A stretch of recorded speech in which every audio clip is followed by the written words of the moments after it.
Boa tarde a todos. Boa tarde. Eu sou o João, aqui é minha amiga Josinete. Hoje vamos falar sobre os bioherbicidas, né? Que é uma alternativa promissora no controle de plantas daninhas.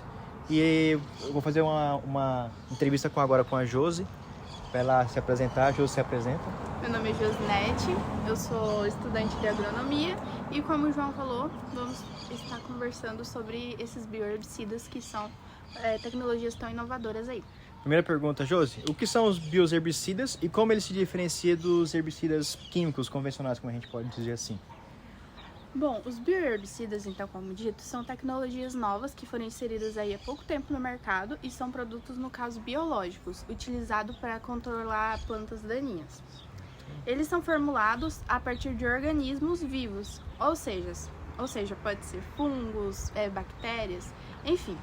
E como já dito, esses micro-organismos, eles vão atuar de forma mais específica e geralmente tem menor impacto ambiental. É dessa forma.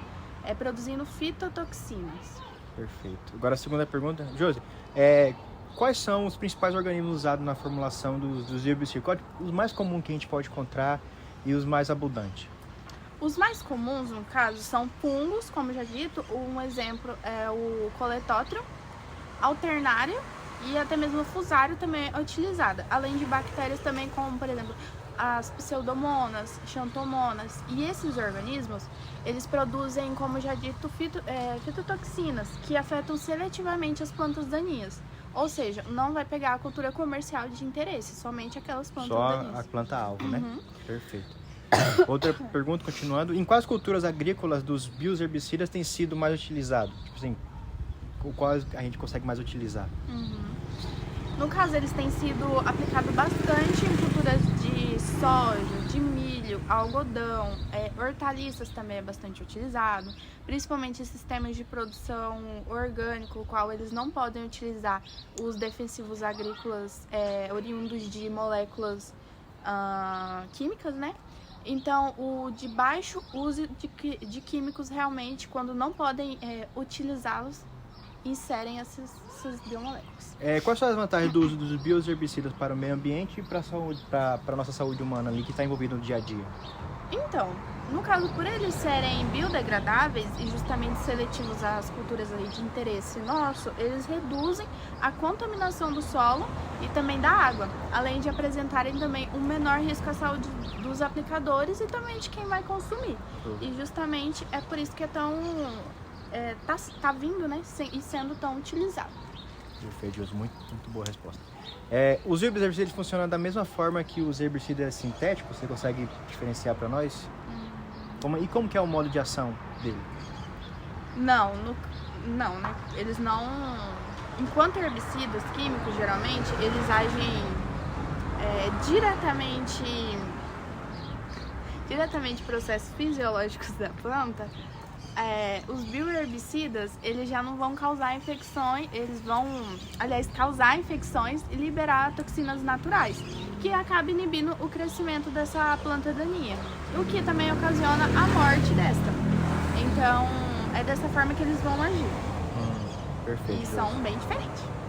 Existe alguma limitação quanto ao espectro de ação dos bioherbicidas? E se eles são específicos? No caso, sim. Muitos bioherbicidas são altamente específicos, ou seja, o que é uma vantagem, né? No caso, vai evitar os danos às culturas e também mais uma limitação quando se deseja, no caso, controlar múltiplas espécies de uma vez. No caso, acaba por esse lado sendo um pouco desvantajoso. No entanto, ao mesmo tempo ainda é vantajoso para outros aspectos. E dependendo ali aonde que vai ser posicionado, pode ser sim muito bom. Perfeito, Josi. Continuando, como é feito o processo de desenvolvimento para registrar um bioherbicida no Brasil? Como é que funciona? Sabe dizer passo a passo ali ou dar um resumo como que funciona mais ou menos ali?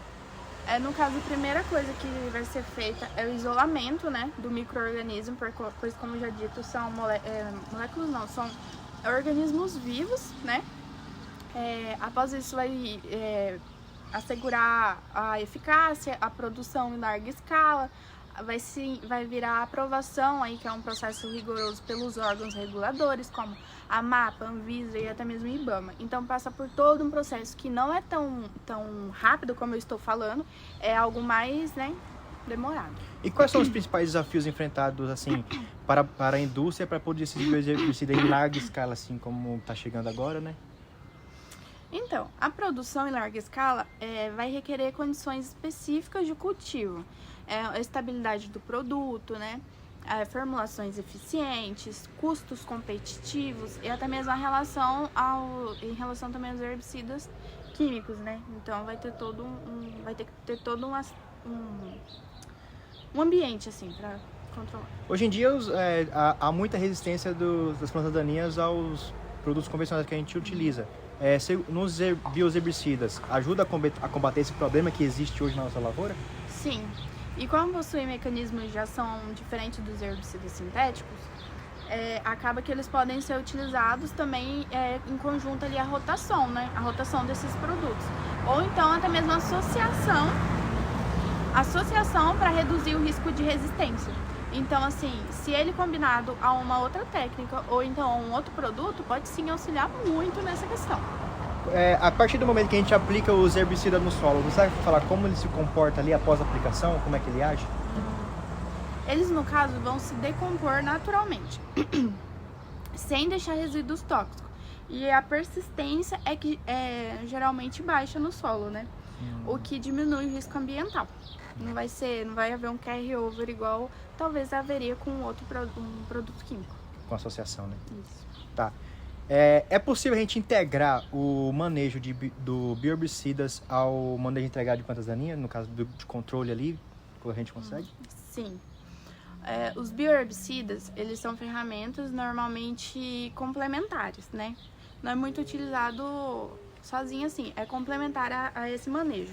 E ele pode ser combinado com práticas culturais, mecânicas ou até mesmo, como já dito anteriormente, juntamente aí da associação de outro produto.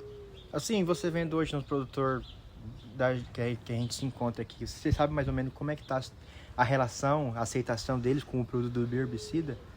Então, pelo principal ponto de ser uma tecnologia demorada e inovadora, o que chegou recentemente no mercado, ainda está sendo um processo demorado. E devido à pouca disponibilidade de produtos no mercado, é algo desconhecido ainda, né? Poucas pessoas têm ideia de que existe essa tecnologia. Porém, com o avanço da agricultura sustentável e também o interesse aumentado e também essa questão de que está bastante em alta essa agricultura orgânica, está sendo discutido. Como os bioherbicidas é novo, sabe se já tem algum registrado aqui no Brasil? E se tiver, você pode dar algum exemplo, o nome do produto, que a gente possa estar sanando as nossas dúvidas? Sim, um exemplo é o Biodan. Ele é formulado com fungo Foma sp e ele é usado para o controle de algumas espécies de daninhas em áreas de produção orgânica. Então, como dito anteriormente, é utilizado principalmente nessas áreas. Agora uma pergunta assim pessoal, assim, você analisando, como é que você consegue enxergar o futuro assim dos bioherbicidas, porque ainda é uma aposta, né, pra gente aqui. Como é que você consegue ver ele no futuro nas lavouras brasileiras? O futuro, ele é bastante promissor, né? Sim.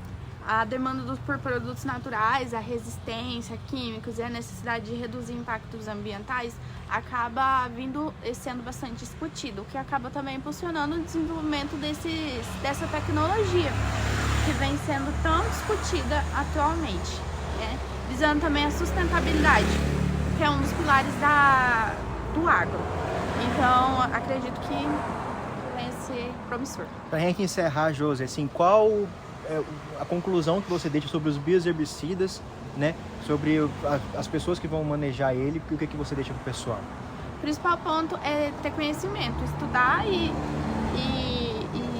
se aprofundar mais sobre, né? Por ser uma inovação, requer isso. Saber sobre o que você está lidando.